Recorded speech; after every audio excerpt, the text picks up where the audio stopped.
Kwenye swala zima la michezo na burudani, taarifa ni nyingi mno. Kadri siku zinavyozidi kusonga mbele, namba zinavyozidi kukatika, ndivyo ambavyo taarifa zinazidi kuja nyingi sana hapa mezani kwetu.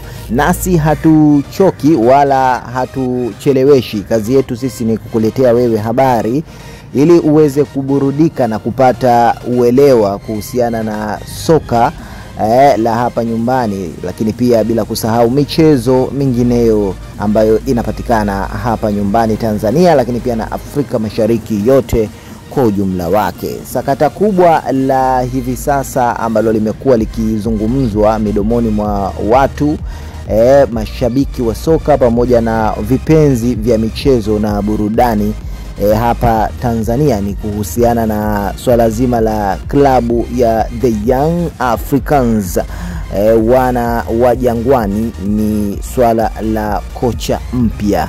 Inafahamika ya kwamba sasa hivi timu ya Young Africans bado haina head coach, yani kocha mkuu, kwa sababu yule aliyekuwa kocha mkuu walishaweza kumalizana naye na kila mmoja akaweza kushika kona yake. Yani Yanga wakabaki na timu yao na kocha akabaki na kila alichokivuna kwenye timu ya Young Africans, yani maslahi ya kipesa zake. Sasa unaambiwa kuna mbabe nguli wa michezo ya soka, hasa kwenye mafunzo ya wachezaji kutokea hapa Afrika, lakini kwa upande wa kusini mwa Afrika wengi tumezoea kupaita South Africa. Bana, unaambiwa Yanga sasa hivi wametaka kuonyesha kwamba hawataki mchezo na yale mafanikio na ubora wa vikosi mbalimbali kwenye timu ya Yanga havijaja kwa bahati mbaya, bali vimekuja kwa uwekezaji, tena uwekezaji wa hali ya juu.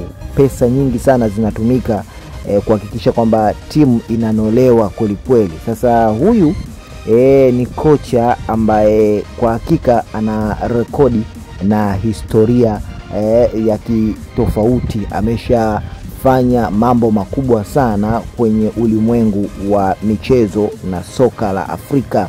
Kila ambaye utakayemgusa mwenye kulifahamu soka la Afrika atakuelezea ukali wa huyu mwamba ambaye hivi sasa ameingia rasmi Bongo kwa ajili ya kuja kuinoa na kuirekebisha pale ambapo patakuwa na makosa madogo madogo, lakini pia kufumua na kufuma upya vikosi vya klabu ya Young Africans ili kuleta matokeo yaliyokuwa mazuri zaidi na furaha kwa mashabiki wa Yanga.